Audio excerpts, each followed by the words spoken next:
What's up, everybody? I'm the man with the plan, Jack Slater, yeah, the comic outlaw. Check us out on YouTube. Smash the like button, subscribe, man. And yeah, we're doing Justice League Year One, Issue 5. And Justice League has come face to face with an old school team, a Flash from the past, you could say, the Dune Patrol. And will they be able to work out their differences, or will the villains destroy them all? And we're beginning, just a typical day. Everyone's reading up on the Justice League, they're kind of gossiping, wondering who the leader is, who the cutest is, who's sexier than Black Canary, how fast the Flash really run, where does Aquaman come from, just all the questions that people tend to wonder about superheroes.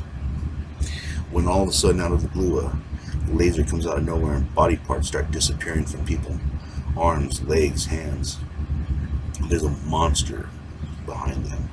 It's Mala in the brain, with these globs of purple ooze that are taking the body parts for themselves. Now, someone's in the Justice League headquarters kind of reading up on them, looking through all their files, and then all of a sudden Snapper kind of appears out of nowhere. He's been working in the vents, and he thought he heard Aquaman, but it was the figure that was going through their files, and he's gone. Meanwhile, the Justice League are kind of helping out with the flood situation. Aquaman, Green Lantern, and guest star Green Arrow. Yeah. And I love how Green Arrow says that he's just slumming it, He's just sort of helping out where he can, because that's what Green Arrow does, because he's a man. Well, anyways, they're helping out. This is where Aquaman kind of, proves his worth, going underwater, saving people. But he's still kind of wondering where his place is in the league. And I love how Green Arrow jokes around with him, calls him Gil, kind of stirs the pot a little bit about Green Lantern, assuming that he's the leader. And it's kind of creating tension between the leaders on who the leader is and who's in charge. Well, Barry's off doing his thing, being a CSI lab tech, and his boss kind of comes in and reads him out a little bit for always being late, for not getting his work done, and this typical blah, blah, blah. And he gets into a little conversation with Iris and kind of cancels on her again, because he has to go with the Flash. As Green Lantern and Aquaman return from their adventure, a little wet, but no worse for wear, the Flash and the Martian show up. And, Snapper is, of course, stirring the pot again, saying Green Lantern's so powerful, he doesn't really need anyone else. And this is why they won't recruit Green Arrow, because they think he's corny with his arrows. It's kind of funny that Green Lantern makes that comment, and they become such close friends later. And Black Canary shows up, and she has a few questions for the men. She actually flat out asks them if they're married. And I love the look of dumbfoundedness on both Hal Jordan and Flash's face, like, what? The Martian, on the other hand, says that he was married before he was teleported. He has no idea what happened to his family, if they survived, if they're still alive.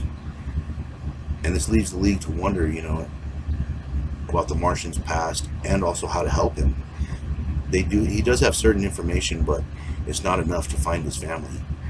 Well, back at the Dune Patrol, Robot is kind of hauling stuff around, and Negative Man is basically just making fun of him, kind of giving him a hard time because he teased his other half. And right when they're about to get in a little slugfest, it gets broken up. And the Dune Patrol find out they have a mission.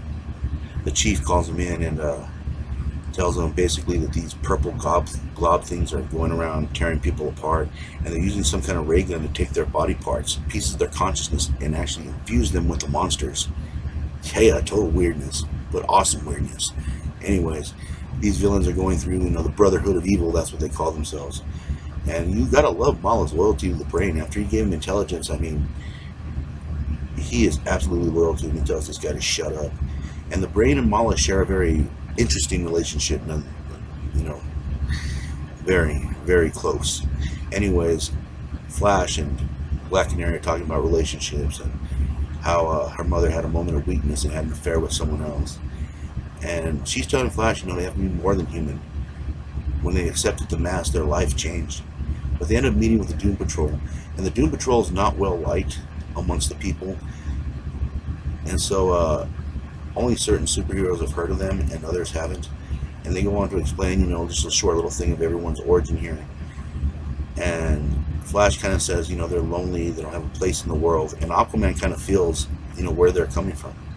But there's no time to really have a big meeting about it, because those purple monsters are here. And the Dune Patrol and the Justice League get into it. And they start just tearing these things apart, but there's too many of them. I often speak about the numbers game, and this is the problem with the numbers game. No matter how strong you are, the numbers will overtake you, and especially when these creatures have pieces of the victims in them and they don't want to hurt the victims. They're psychically infused with these creatures, so every attack they do on the creatures, they do on the people as well. So they're trying to figure out a way to corral them, to kind of keep them docile so they can figure out how to separate the people from these actual monsters. Green Lantern throws a dome around them. As the Martian kind of melts the tar, it's good teamwork right here. You can start to see that they're starting to think like a team, even though it's a lot of individuals that are making up the team. And I love how like Aquaman and Robot Man have kind of like this little moment. I think Robot Man understands that Aquaman feels like a fish out of water, you know. But the Justice League charges down the Masters of Evil, and Mala is ready, and he fires a beam at them. That beam has been taking body parts all day, and all of a sudden, Aquaman is the only one not affected. He tells Canary to say something, but she can't. Her voice has been stripped away, and she's not the only one who's missing something. Green Lantern's missing his arm, Flash his legs, and the Martian his eyes. And now we find out what this beam has created. It has created a super monster, for these parts have infused with the brain. And now the brain has the powers of 4 of the Justice Leaguers, its own intelligence, and plus the strength of these evil purple monsters.